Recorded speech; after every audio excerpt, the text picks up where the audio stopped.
جی السلام علیکم ناظرین، آپ کی خدمت میں بشارت خان اور ڈاکٹر ناصر احمد خان حاضر ہیں۔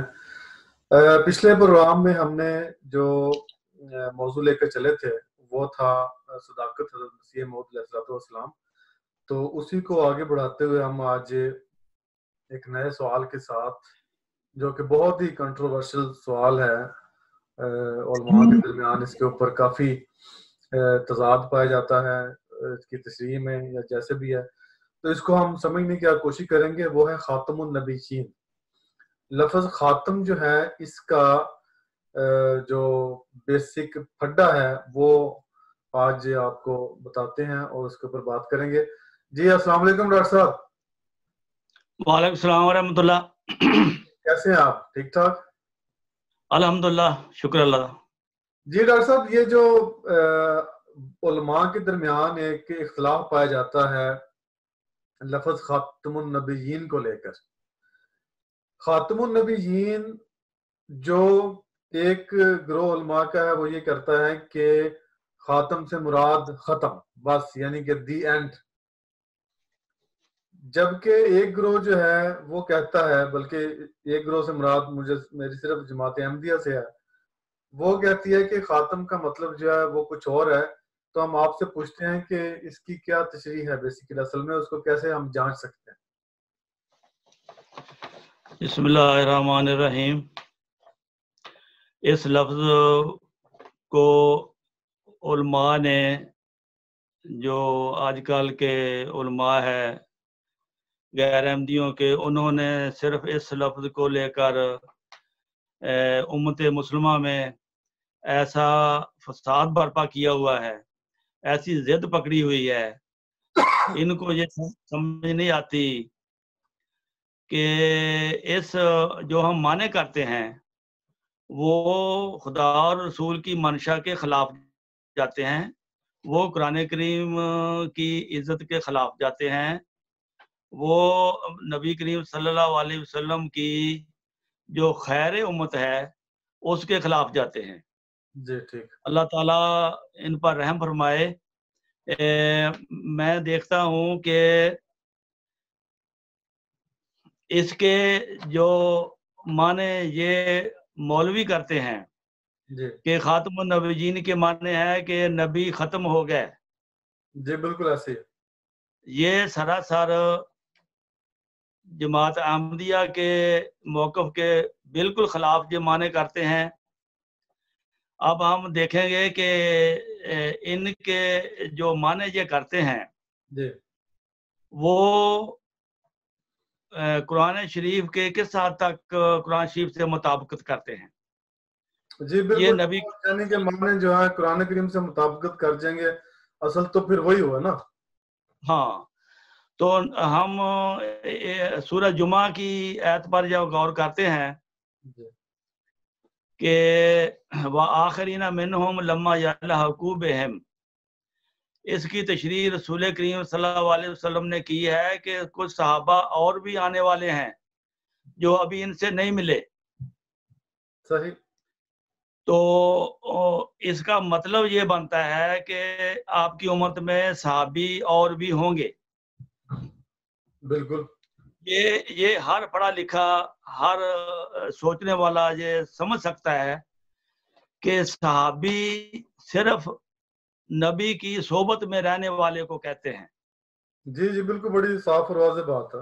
اگر صحابی آنے ہیں تو پھر نبی بھی ضرور آئے گا، لیکن یہ مولوی اس لفظ کو لے کر نبیوں کو جب ختم کر دیتے ہیں تو پھر اس آیت کے حضرت رسول اللہ صلی اللہ علیہ وسلم کی تشریح کے خلاف یہ اپنا عقیدہ رکھتے ہیں، کیونکہ صحابی تو نبی صلی اللہ علیہ وسلم کی بات تو پوری ہونی ہے انشاءاللہ تعالی، اور نبی بھی آنا ہے، نبی آئے گا تو صحابی ہوں گے ان کی صحبت میں رہنے والے۔ اگر صحابی ہوں گے تو یہ سورہ جمعہ کی یہ صداقت جو ہے وہ ہم دوسرے غیر مسلموں کو بتا سکتے ہیں کہ یہ دیکھو 14 سال پہلے یہ پیش گوئی تھی اور آج یہ صحابی پیدا ہو گئے ہیں اور یہ ان کے ساتھ جا ملے ہیں جو رسول اکرم صلی اللہ علیہ وسلم نے بتایا تھا. پھر اس کے علاوہ کوئی لاجک نہیں بنتا کہ نبیوں کو ختم کر دیا جائے. اور نبیوں کو ختم کرنے سے یہ مراد ہے کہ قرآن شریف کی اکثر آیات کی جو جس سے ثابت ہوتا ہے کہ نبی آئیں گے، یہ اس کی پھر مخالفت میں اس کے مانے جاتے ہیں، کیونکہ آیت ہے ایک بڑی واضح کہ نبی آئیں گے. ہاں جی، ایک بڑی واضح آیت ہے، آیت استخلاف اس کو کہتے ہیں، سورہ نور میں ہے وہ. اچھا. اس میں اللہ تعالیٰ نے وعدہ کیا ہے کہ خلافت علی منہاج نبوت قائم ہوگی. جو لوگ مومن ہوں گے، اللہ تعالیٰ اور اس کے رسول کی اطاعت کریں گے، ان میں اللہ تعالیٰ خلافت علی منہاج نبوت قائم کرے گا. اور وہ خلافت علی منہاج نبوت کیسے ہوگی؟ یہ بالکل سیدھی بات ہے، اس میں کوئی زیادہ الجھن والی بات نہیں ہے. تم اگر اس آیت کو قرآن کی آیت سچا سمجھتے ہو تو اس پر یہ پھر ایمان لاؤ کہ استخلاف کا مطلب خلافت علی منہاج نبوت اگر آپ کی امت میں آنی ہے تو پھر اس کا مطلب ہے کہ نبوت یعنی کہ نبی نے بھی ایک نے آنا ہے اور اس کے بعد اس کی خلافت قائم ہونی ہے. تو اس میں تو کوئی زیادہ پریشان ہونے والی بات نہیں ہے، کیونکہ ایت خاتم النبی، ایت استخلاف جو ہے یہ وہ خاتم جو اس کو یہ معنی کرتے ہیں ختم نبوت، اس کے یہ خلاف معنی ہو جاتے ہیں. اگر یہ جو نبی کریم صلی اللہ علیہ وسلم نے یہ ہمیں بشارت دی ہے، اللہ تعالیٰ نے یہ حکم دیا ہے قرآن کریم میں کہ خلافت علی منہاج نبوت قائم ہوگی، تو جب خلافت قائم ہوگی تو پھر اس کا مطلب ہے نبی کے بعد خلافت ہوتی ہے، نبی کے پہلے نہیں ہوتی خلافت. ایسی بات ہے. اس کا مطلب ہے کہ ہمیں یہ ماننا پڑے گا کہ جو وہ معنی جو کرتے ہیں خاتم النبیین کے وہ غلط ہیں. جو جماعت احمدیہ معنی کرتی ہے کہ خاتم النبیین کا مطلب یہ ہے کہ اللہ تعالیٰ نے آپ کو یہ مہر عطا کی ہے کہ اس مہر کے لگنے کے بعد نبی آ سکتا ہے، اور وہ مہر اس وقت لگے گی جس کو جو رسول کریم صلی اللہ علیہ وسلم کی کامل اطاعت کرے گا. اور کامل اطاعت کے لیے دوسری آیت سورہ نساء میں ہمیں ملتی ہے، وَمَن يُطِعِ اللَّهَ وَرَسُولَهُ، کہ اس کے جو اللہ تعالیٰ جو لوگ اس رسول کی اطاعت کریں گے، ہاں جی بالکل، وہ اللہ تعالیٰ ان میں نبی، صدیق، شہید اور صالح پیدا کرے گا. بالکل صحیح. یہ ہے کہ یہ اس وقت ہوگا جو اس رسول کی اطاعت کرے گا. میں یطع اللہ والرسول، یعنی اس رسول کی جو اطاعت کرے گا اس کو یہ انعامات ملیں گے. اچھا، اس میں میری جو بات ہوئی تھی ایک عالم سے، انہوں نے اس میں کہا تھا کہ یہاں پہ مراد جو ہے کہ ہم لوگ یعنی کہ امت مسلمہ جو ہے وہ نبیوں کے ساتھ ہوں گی. تو یہ تو اور بھی ان کی بڑی خراب تشریح بنتی ہے. اگر یہ نبیوں کے ساتھ ہوں گے اس کا مطلب نبی نہیں آئے گا، تو پھر آگے بھی دیکھیں، پھر صدیق بھی نہیں آئے گا، پھر شہید بھی نہیں ہوگا، پھر صالح بھی نہیں ہوگا. اگر یہ معنی اپنے لیتے ہیں پھر تو یہ اس امت کا تو بالکل ہی انہوں نے بیڑا غرق کر دیا کہ روحانی درجہ ان کو کوئی مل ہی نہیں سکتا، صرف ان کے ساتھ رہ سکتے ہیں. ان کے ساتھ رہ سکتے ہیں، خود نہیں، کہ خود یہ صالح نہیں ہوں گے لیکن یہ صالح لوگوں کے ساتھ ہوں گے. تو پھر یہ امت پھر خیر عموم کیسے یہ ثابت کرتے ہیں؟ بالکل نہیں، بالکل یہ بڑی لاجک کی تشریح ہے. اس کی لاجک یہ ہے کہ جب ان کی جو پچھلی امت ہے موسیٰ کی امت، وہ اس کے برابر نہیں ہے لیکن اس میں نبی آئے ہیں. بالکل. اور جو خیر عموم ہے ان میں کہتے ہیں کہ یہ نہ نبی ہوں گے، نہ صدیق ہوں گے، نہ شہید ہوں گے، نہ صالح ہوں گے. پھر آپ کے پاس ہے کیا؟ یہ تو اور بھی زیادہ اس امت محمد کی حد کرنے والی بات ہے. یہ عقیدہ بالکل لاجک کے خلاف ہے. اس کو کوئی جو مسلمان ذرا بھی ایمان اپنے اندر رکھتا ہے یہ مان نہیں سکتا کہ نبی کریم صلی اللہ علیہ وسلم کی امت میں کوئی نبی نہ ہو, کوئی شہید نہ ہو, کوئی صالح نہ ہو. یہ نہیں ہو سکتا. حالانکہ یہ باقی سب مانتے ہیں, یہ ولی اللہ کو مانتے ہیں, یہ صدیق ابو بکر صدیق کو مانتے ہیں, یہ سب کو شہید کہتے ہیں. پھر تو یہ انہوں نے سب پر پانی پھیر دیا, نہ کوئی ان میں شہید ہو رہا نہ صالح رہا. وہ پچھلے شہید جو ہوں گے ان کے ساتھ ہی رہیں گے, پچھلا کوئی صدیق ہوگا ان کے ساتھ رہے گا. یہ بات دل نہیں مانتا. نہیں, یہ تو بڑی فکر کی بات ہے, اور اس میں تو کوئی عزت والی چیز رہی نہیں پیچھے. امت اس کے علاوہ ہو گیا اس سے, اس تشریح کے اگر نبی نہیں آنا تھا تو اللہ تعالیٰ نے درود شریف میں ہم کو یہ دعا کیوں سکھائی؟ دعا یہ ہے کہ یا اللہ جو ابراہیم کو آپ نے نعمتیں اور اپنے عطا کی ہیں اور برکتیں عطا کی ہیں وہ میری امت میں بھی عطا کر. حضرت ابراہیم نے اپنی امت کے لیے حلوہ منڈا مانگا تھا کیا؟ نہیں, انہوں نے روحانی درجات مانگے تھے کہ میری نسل سے, میری ذریت سے نبی پیدا کر.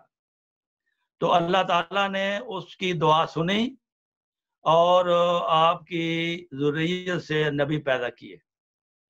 اور یہی دعا ہم مانگتے ہیں. 1400 سال سے ہم دعا مانگ رہے ہیں کہ یا اللہ اس امت میں بھی اپنے روحانی درجات وہ نعمت نبیوں اور رسولوں کی وہ عطا کر. اب ایک نعمت خدا نے دی ہے 14 سال کے بعد, یہ اس کا بھی انکار کر رہے ہیں کہ نہیں آ ہی نہیں سکتی. یہ کتنے غضب کی بات ہے. ان کا یہ معنی کرنا رسول کریم صلی اللہ علیہ وسلم کی منشا کے بھی خلاف ہے اور قرآن کریم کی آیات کی منشا کے بھی خلاف ہے. قرآن کریم کی اور بھی آیات ہیں.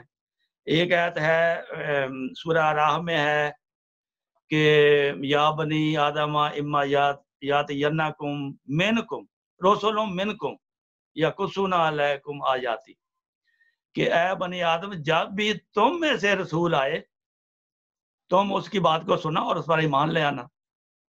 اور بنی آدم کون ہے؟ آدم کی اولاد. اور یہ جو اپنا قرآن شریف ہے یہ قیامت تک کے لیے ہے. یہ نہیں کہ یہ ہمارے لیے نہیں ہے, یہ ختم ہو گیا ہے. ہم بھی بنی آدم ہیں اور یہ ہمارے لیے یہ حکم ہے. اور قرآن شریف کا ایک لفظ جو ہے وہ ہمارے لیے قابل عمل ہے. کوئی آیت منسوخ نہیں ہوئی. اس لیے اس آیت کی مزید تشریح کر کے میں پھر اپنے اس بحث کو ختم کروں گا. خاتم کا لفظ کی زبر سے یہ پڑھتے ہیں یا زیر سے پڑھتے ہیں, یہ معنی لیتے ہیں ختم ہو گیا, نبی ختم ہو گئے. بالکل, یہ تو دی اینڈ کر دیا انہوں نے. تو یہ پاکستان اور ہندوستان کے دوسرے ملکوں میں بھی خاتم زبر سے لکھا گیا ہے. اس کا مفسروں نے لکھا ہے کہ اس کے معنی ہیں نبیوں کی مہر. نبیوں کی مہر کا مطلب ہے کہ آئندہ کوئی شخص حضرت صلی اللہ علیہ وسلم کی تصدیقی مہر کے بغیر نبی نہیں بن سکتا, صدیق نہیں بن سکتا, شہید نہیں بن سکتا, صالح نہیں بن سکتا. بلکہ وہی شخص یہ انعامات لے سکتا ہے جو آپ سے فیض یافتہ ہو اور آپ کا شاگرد اور خادم ہو اور آپ کے شریعت کی خدمت کرنے والا ہو. اگر اس کے معنی زیر کے لیے جائیں پھر بھی اس کے معنی لغت میں انتہائی کمال پیدا کرنے والے کے ہوتے ہیں. اس کا مطلب افضل ترین نبی, آپ کے مقام کی بلندی کی کوئی دوسرا شخص وہ مقام حاصل نہیں کر سکتا جو آپ نے مقام حاصل کیا ہے. بالکل. اس میں یہ دیکھو ہمارے مخالفین جو اس کا ترجمہ کرتے ہیں کہ محمد رسول اللہ کے بعد نبوت کا انعام بند ہے، اور ہم کرتے ہیں کہ نبوت کا انعام بھی جاری ہے، اور اس کے معنی وہ ادنا کے معنی کرتے ہیں، یعنی آپ کی امت میں کوئی نبی نہیں آ سکتا، لیکن یہ ان کی صرف ضد ہے۔ اگر انصاف پسند دل ہو، اگر انصاف کی نظر سے دیکھا جائے، تو وہ شخص جو دعا کر کے یہ سوچے گا دل میں اور غور کرے گا کہ یہ محمد رسول اللہ صلی اللہ علیہ وسلم افضل ترین نبی ہیں، تو اس کے وجدان کی تاریں اس کے دل کو، اس کے دامن کو کھینچے گی اور پکارے گی کہ رسول پاک صلی اللہ علیہ وسلم کی شان انہی معنوں میں ہے جو ہم نے لکھے ہیں۔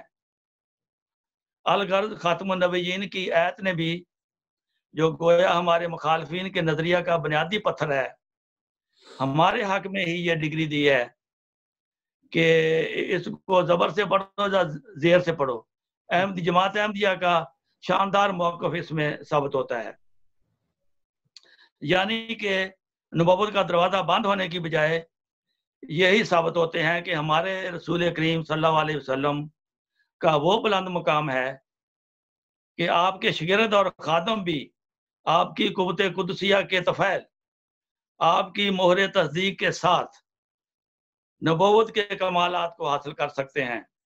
یہ اس لیے ہے کہ آپ خدا کے فضل سے افضل ترین نبی ہیں، اور افضل ترین وجود کے نزول کے بعد تمام دوسرے وجود اس کے نیچے آ جاتے ہیں۔ اور پھر یہ اس لیے بھی ہے کہ آپ نعوذ باللہ ابتر نہیں بلکہ الکوثر کے مالک ہیں، یعنی روحانی فیوز کا ہر چشمہ آپ کے مبارک وجود میں سے پھوٹتا، اولین و آخرین کی گردنیں آپ کے سامنے جھکتی ہیں۔ اس لیے آپ فرماتے ہیں انا سید و ولد آدم والفخر، یعنی میں کل نسل آدم کا سردار ہوں، مگر مجھے اس پر فخر نہیں، کیونکہ یہ سب میرے خدا کا فضل ہے۔ اور پھر یہ بھی فرمایا کہ اگر آج موسیٰ اور عیسیٰ زندہ ہوتے تو وہ بھی میری ختم نبوت کے اندر آتے، وہ بھی میری اتباع کرتے۔ یہ ہے مقام خاتم النبیین کا حضرت محمد رسول اللہ صلی اللہ علیہ وسلم کے لیے، اور خدا را حضرت رسول کریم صلی اللہ علیہ وسلم کی شان کو بلند کرنے کی کوشش کر رہے ہیں، اور ان کو قرآن شریف کے مخالف معنی کرنے کی کوشش نہ کریں۔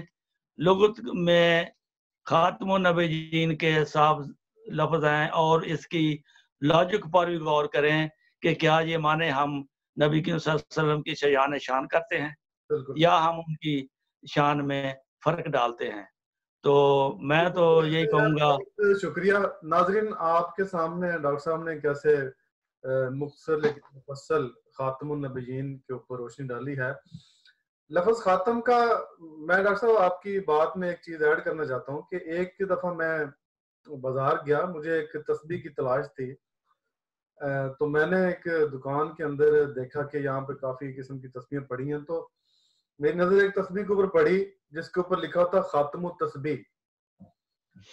اب وہ دوسری تسبیحیں بھی ساتھ پڑی تھی جن کے اندر وہ ہوتے ہیں چھوٹے چھوٹے دانے سے ایسی گول، تو یہ تھی ڈیجیٹل ایک بالکل چھوٹی سی تسبیح تھی، اور وہ انگلی پہ چڑھ جاتی ہے ایسے، تو اس کو آپ بٹن سے دباتے جاتے ہیں تو وہ ڈیجیٹلی کاؤنٹ کرتی ہے کہ آپ نے کتنی دفعہ کوئی چیز پڑھ لی ہے۔ گڈ۔ تو وہ عراقی تھا لڑکا یا آدمی یا کوئی فلسطین ٹائپ کا تھا، یعنی کہ وہ عربی النسل تھا، اس کو اپنی زبان جو وہ آتی تھی۔ تو میں نے اسے پوچھا کہ بھائی جان اس کے اوپر خاتم التسبیح لکھا ہوا ہے، یعنی کہ خاتم کا مطلب ہے کہ ختم، اب یہ آخری تسبیح بنی فیکٹری میں اور کوئی بننی بند ہو گئی ہے کیا ہے اس کا؟ تو اس نے پھر مجھے سمجھایا کہ نہیں بھائی، خاتم کا مطلب یہ، اس کو شاید ہمارے علماء کا شاید پتہ نہیں تھا، اس نے کہا کہ یہ خاتم کے لفظ کے مطلب تم نے یہ کیے کیوں ہے، اس کا تو یہ بنتا ہی نہیں ہے، تمہیں تو زبان نہیں آتی، تمہیں کیا پتا؟ میں نے کہا یار ہمارے علماء تو یہی کہتے ہیں، کہتے ہیں تمہارے علماء کو تو پتہ ہی نہیں کسی بات کا۔ تو اس نے بتایا کہ خاتم کا مطلب ہے کہ افضل، کہ یہ سب تسبیحوں میں سے چوٹی کی تسبیح جو ہے وہ یہ ہے. تو وہاں سے مجھے پتہ چلا، یعنی کہ ایک قدرتی طور پر میری خاتم کی جو مزید تشریح ہے وہ کھل کے سامنے آئی. تو ناظرین آپ کو یہاں بتاتے چلیں کہ اصل میں نبیوں کا آنا جو ہے وہ خدا تعالیٰ کی نعمتوں میں سے نعمت ہے، اور اگر آپ خاتم کا معنی ختم کریں گے تو آپ بیسیکلی اپنے اوپر ایک نعمت جو ہے اس کا دروازہ بند کر رہے ہیں. نبیوں کا آنا حضرت محمد صلی اللہ علیہ وسلم کی امت میں جاری و ساری ہے. قرآن پاک سے آپ نے ڈاکٹر صاحب کے جو مختلف دلائل تھے وہ سنے، اور اس میں آنا اس تشریح میں امت محمدیہ کی اور بھی بڑھتی ہوئی شان جو ہے وہ نظر آتی ہے کہ امت کے جو لوگ ہیں وہ، یعنی کہ حضرت محمد صلی اللہ علیہ وسلم کی امت کے لوگ نبیوں کا درجہ پائیں گے، لیکن آپ کی مکمل اطاعت کے اندر. آپ کی خاتم کا مطلب جیسے ہے کہ مہر ہے، آپ کی مہر لگے گی تو کوئی نبی ہونے کا دعویٰ کر سکتا ہے. تو خدارا اس کو سمجھیں اور اپنے علماء کی غیر علمی جو تشریح ہیں ان کو بالکل ان کے اوپر غور نہ کریں، خود اپنی تحقیق کریں، اہل زبان سے پوچھیں. تو اس کے ساتھ ہی ہم آج اس کے پروگرام کی آپ سے اجازت چاہیں گے. ڈاکٹر صاحب آپ کا بہت بہت شکریہ، آپ نے ہمیں آج ٹائم دیا. جزاک اللہ. تو اگلے پروگرام میں ایک سوال ہے یاجوج اور ماجوج کے متعلق، لیکن چونکہ وقت کم ہے اور وہ میرا خیال کافی لمبی تشریح ہے اور بحث ہے اس کے معاملے میں، تو اس کو ہم اگلے پروگرام کے اوپر ملتوی کرتے ہیں. تو ناظرین آپ سے ہم اجازت چاہیں گے، اگلے پروگرام تک کے لیے ہم اپنا خیال رکھیے، ہمیں اجازت دیجیے. اللہ حافظ. السلام علیکم ورحمۃ اللہ وبرکاتہ. السلام علیکم ورحمۃ اللہ وبرکاتہ.